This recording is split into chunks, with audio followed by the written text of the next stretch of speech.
officially kicking off the second edition of the Gold and Gemstones Conference and Exhibition. Now, industry players, investors, and stakeholders are here today to encourage women in the mining industry. Let's unravel the interesting highlights of this event.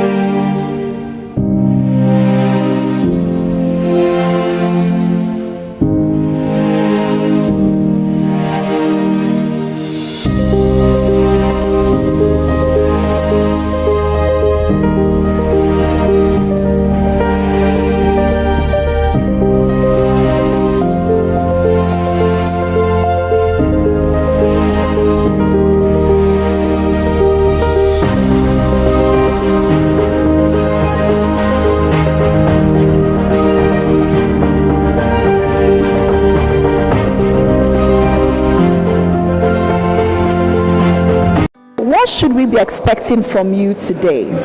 So I will be speaking tomorrow about sustainable gold and gemstones. My time in Nigeria is part of a 5-country study, so I'll be sharing what we've learned so far from our study in Kenya and Madagascar, and we'll be continuing in Sri Lanka and Tanzania as well. What are you expecting to see today?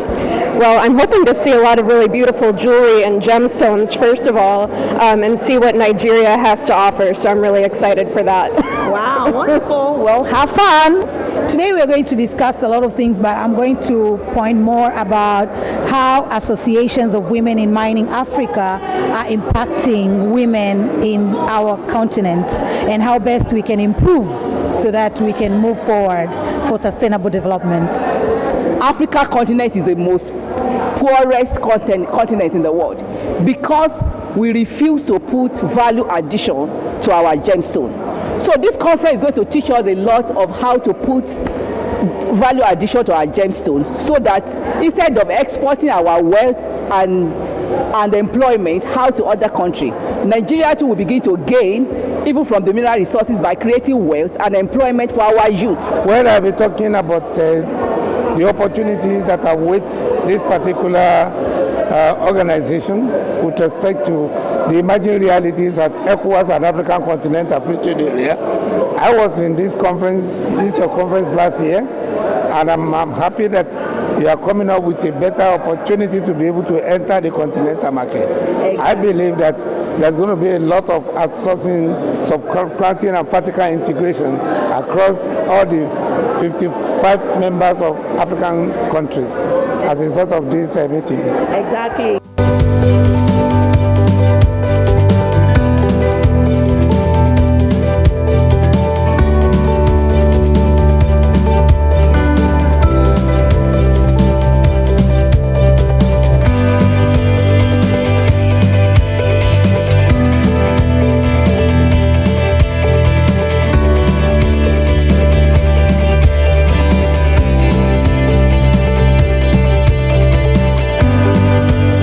I'm here today to speak about financing gemstone business in Nigeria and the way forward.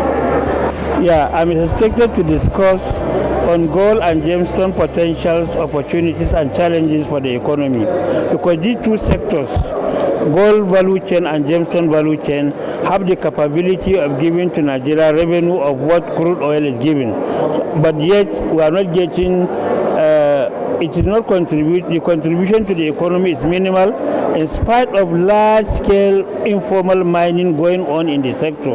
We are going to discuss, analyze the opportunities, challenges, and what can be done, diagnose the solution to the problem. Wow. Okay, last year we had a small event which we was very surprised at the outcome. And because of that, made an event, got the attention of the African Union. So this year, we are in collaboration with the African Union under, they have the African Mineral Development Center. So we have representatives, you'll hear from him today. He is here to tell us about the plan, the African Mining Vision. That vision is one that we need to start making the mineral sector count for our own people. So rather than just allowing people to take gold and gemstones out of the ground and send it out, We want to be able to begin to use it ourselves, and we to be able to be a part of the process. So we are talking value addition, more and more value addition. And how it translates is that you have somebody who will sell a piece of stone because it's not cleaned, it's not faceted. They will sell it at maybe 20K. But when you finish polishing it, that thing can be up to 200. But if you don't know enough, you don't know that you can quickly do that. So today we have gemstone miners, we have gemstone cutters and faceters. We have the whole chain. We have those that are jewelers that can take your stones and change them into something absolutely beautiful. So we are excited to be here. You start something, and when it's succeeding, you should see evidences of the success. That yes, it's getting bigger. Last year we have no countries, but this year we have more than 8 countries participating, up to Mozambique, Kenya, America. You can see the American there. So we are happy, we are excited that it's getting bigger. Wonderful. And lastly, to put the icing on the cake, this year you achieved something by designing the crown for the Silverbird Beauty Pageant. What do you have to say regarding that? Oh, that's very challenging and exciting. I'm so happy, and I want to sincerely congratulate the girl, you understand, who did the crafting herself. But the entire package, the entire concept, the entire design, everything just was within Women in Mining family. And we were able to prove that we can do responsible sourcing and tracking, you understand, as demanded to the international standards. So we knew where the stones came from, we know the village conditions, and all this we were able to do successfully, so we are grateful to God. All right. Now, we are starting with the responsibility of control of persons coming in and out of Nigeria. And we are really believe that we are the gateway of this nation. Without the Nigeria Immigration Service, whosoever comes into this country to want to do the business can be made from her. So I promise to actually be a great host to those who are coming into this nation and to conduct regular check-ins with regards to excellent. The second initiative is what is known as custom union.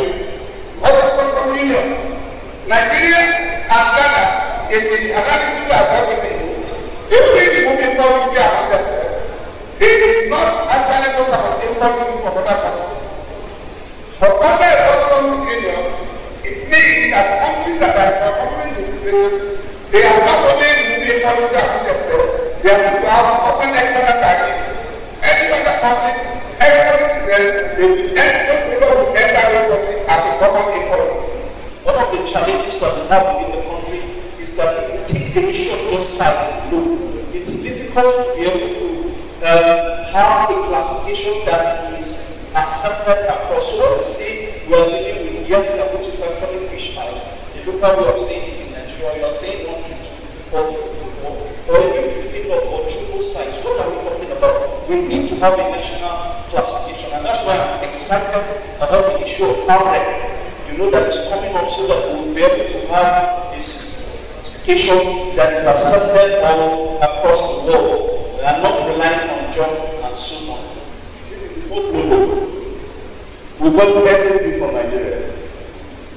I need someone from main mind that can help me that can take it. This is what we want to try to achieve. Remarkable products, black, well, marketing. We just made this. All the products from Nigeria. Hello, okay, can you see? We make it in Abuja. Check yeah? You can take it out. You know what we do? Like, take this photo. This is what we do because we are practical. See, what I'm showing you now are from, this is not Abuja. We do them. You need to know the optical properties. So, what are the optical properties? Number one, the critical outcome of the material, and number two, the refractive index of the material. If you have topaz and you have amethyst, the topaz has a refractive index of 1.63, and then it has a refractive index that is the average of 1.54. So most of the independent nations within and 6 other territories of continental Africa and adjacent islands are endowed with minerals. For many of these countries, mineral exploration and production constitutes significant parts of their economy and remain keys to future economic growth. We have to collaborate. The only thing that can move this industry is not the GOG. The GOG do their work, but we take over and then we move forward. We are not a GOG at this moment. Let the GOG do the research. Let the GOG do what they need to do. But we, laymen, but who have money, who can think, you understand, we help you develop the sector. So once again, we say thank you all for being